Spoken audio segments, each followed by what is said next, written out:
Almighty God and appreciation to your kind gesture that I stand before you for this public presentation of my latest book, which I titled Restructuring Nigeria, The Way Forward. When I say my latest book, I've written so many books. My first book was when I was Commissioner for Education, Dismissal in Nigerian Labor Law. It's all over. I think it will be there for sale. The Right to be Wrong is another book. A New Dawn, a New Chapter is another book. So when I say my latest book, I mean the current book, and there may be more. With my sincere heart, I welcome all of you from different parts of life, including the political class, legal profession, and all those who mean well for our country, Nigeria. You know, what you like best is what you sometimes remember last. My dear wife, I must acknowledge with sincerity my wife, who is also a professor as of right, professor in River State, and the University of Education, River State. I did not forget you. Let me make it clear that the event today is not just for the public presentation of my book.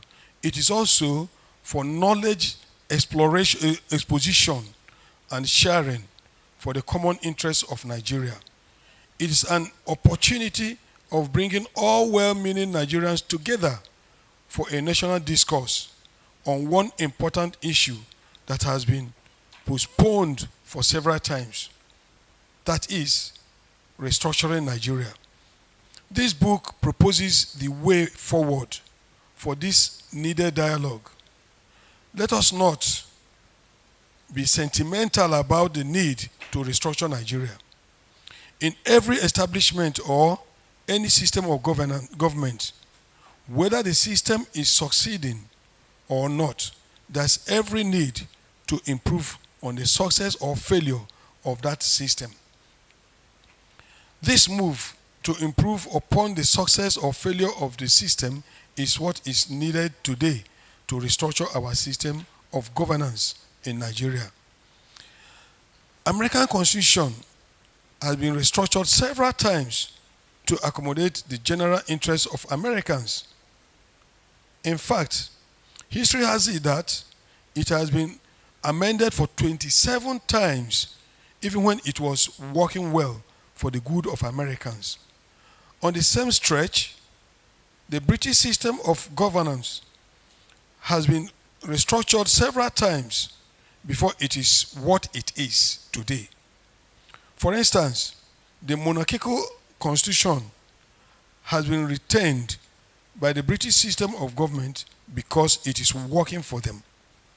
Nigeria can do the same to improve on our governmental system for the good of Nigeria and Nigerians. As I pointed out in the book, the call for restructuring of Nigeria has been made from Nigerian academia, political class, traditional rulers, regional leaders of thought, civil servants, civil society groups, even the organs of government itself at different levels. As I have made some clarifications on the concept of the word restructuring and have also provided a clear, practical, and thorough pathway to achieving it. The strength of this book is drawn from the historical background of Nigeria,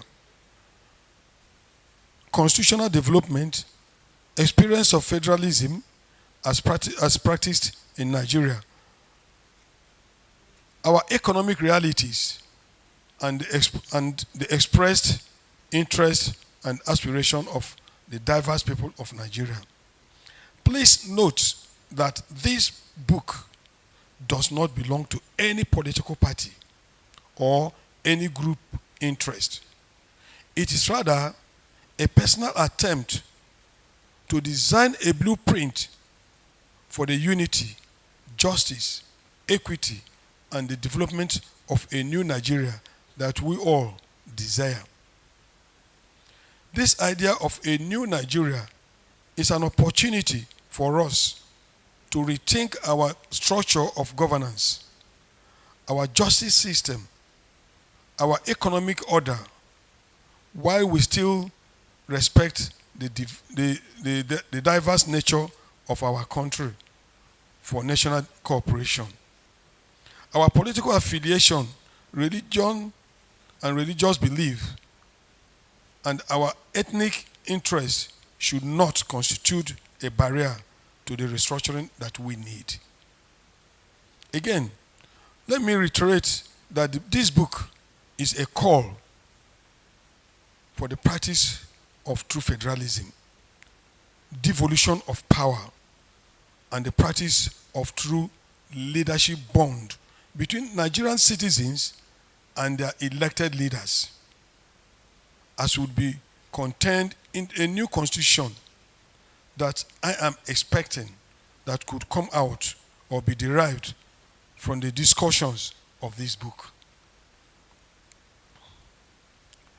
May I use this opportunity to appreciate the authors of different articles, conference organizations, regional leaders, my relations, especially my dear wife, Professor Akinseye Omehia, and all my children and my son-in-law for your encouragement and support throughout the period of putting this book together. I also acknowledge in a special way my friend, Dr. Sam Amade. I used to call him professor. He said he's not a professor. But his contribution or contributions are much more than what a professor can contribute. I thank you, Sam. The success of this event today would not have been possible if distinguished personalities like you from political, academic, legal, media, and civil society organizations in Nigeria were absent. Your esteemed presence to grace this occasion in Nigeria will also to grace your esteemed presence to grace this occasion will also spread the knowledge of restructuring needs of Nigeria. I plead with you all not to use this book as a decoration of your library or office space,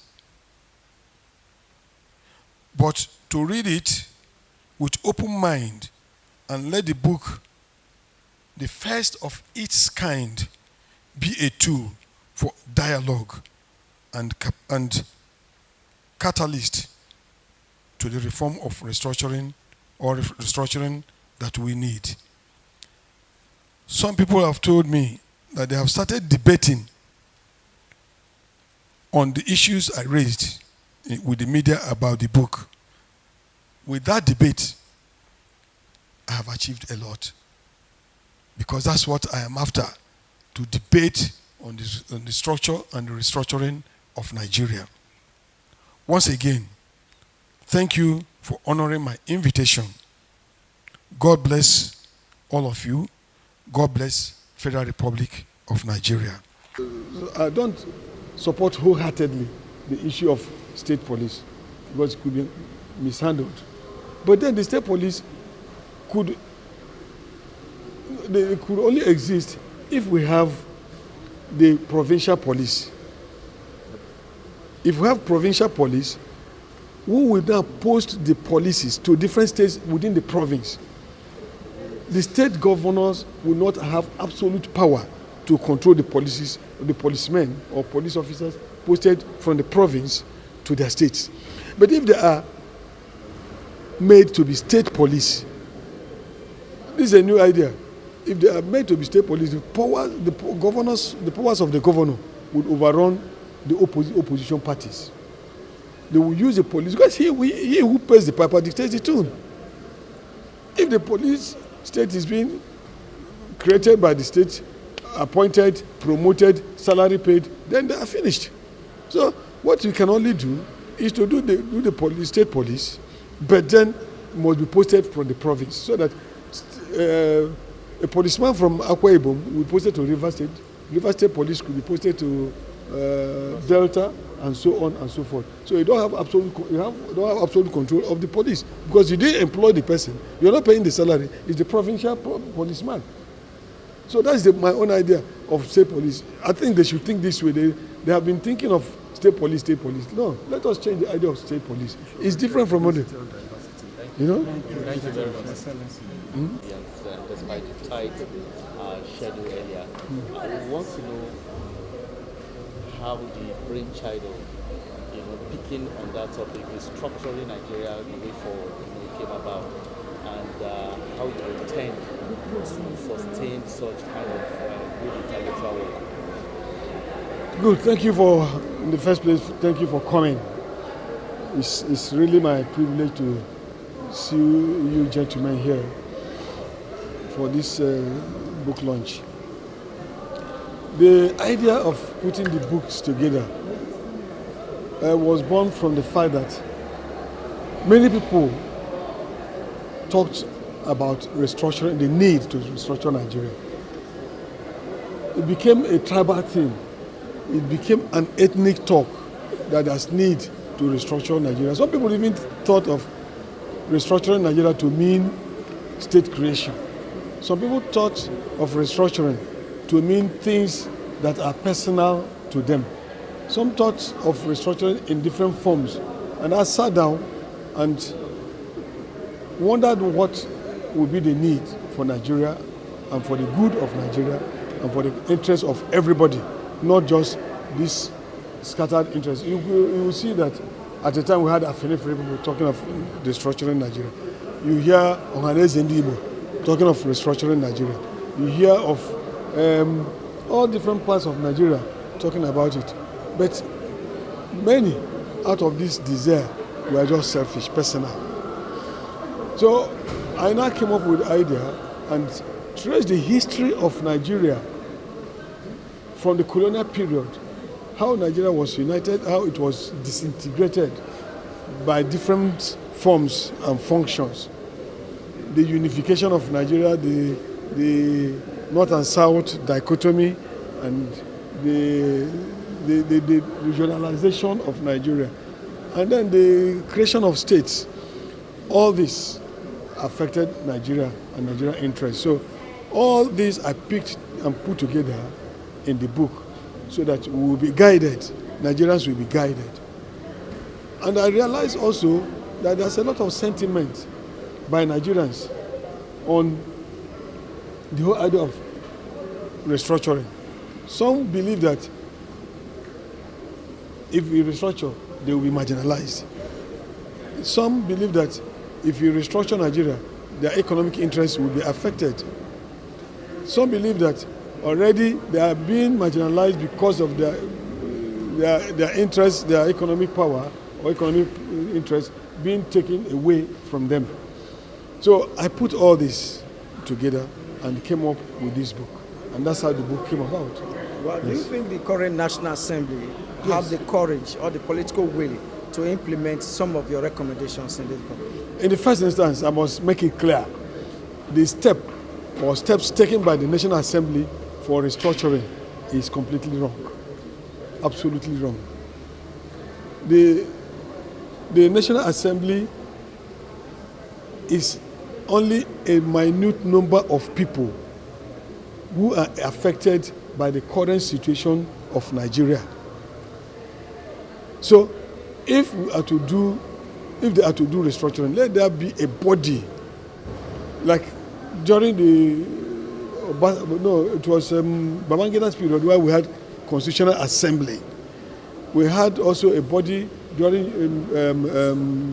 Jonathan's period for restructuring or constitutional change in Nigeria. This is what they're supposed to do. If you look at the gathering in Hilton, how many people were there to air their views and propose ideas on how to restructure Nigeria? Very few. So that does not represent the whole interest of Nigeria and Nigerians. There should be a way out where majority of Nigerians will be put together and they speak for the common interest of their people, for the purposes of restructuring Nigeria, both constitutionally, geographically, and other means of restructuring. The steps they are taking is not right for the interests of the general of Nigerians as a whole. What steps should we take to get some of these thematic areas you mentioned in your book? What steps do you think we can take to make it right? Now, I have said it earlier on in the book that state creation was a good idea in restructuring Nigeria. Before the state creation, we had regional government. And the regional government didn't work well because there was a dichotomy between the minority and minority ethnic groups and majority ethnic groups. And the minority felt they were being humiliated and they continued in the protest. And so the thing went on and states eventually were created. When states were created, some other people also thought they were being marginalized. But then it was a better step than the regional government. Now, in the book, I proposed what we call provincial system of government. The provincial system of government is what we now have as the geopolitical zones forming their own system of government. Now, the geopolitical zones are made up of states. I give you an example of South-South, for instance. South-South is made up of about 6 states. And the 6 states will form the province in Nigeria. Now, the 6 states will locate where the headquarters will be. And when they locate their headquarters, they will now they have their own legislative body. Why the state legislative body, that is the House of Assemblies, Houses of Assembly, will remain. And there will be a provincial House of Assembly. You understand? Now, from the state provincial House of Assembly, we will also now have the Senate also coming from the province. Now, I propose that the idea of House of Representatives should go.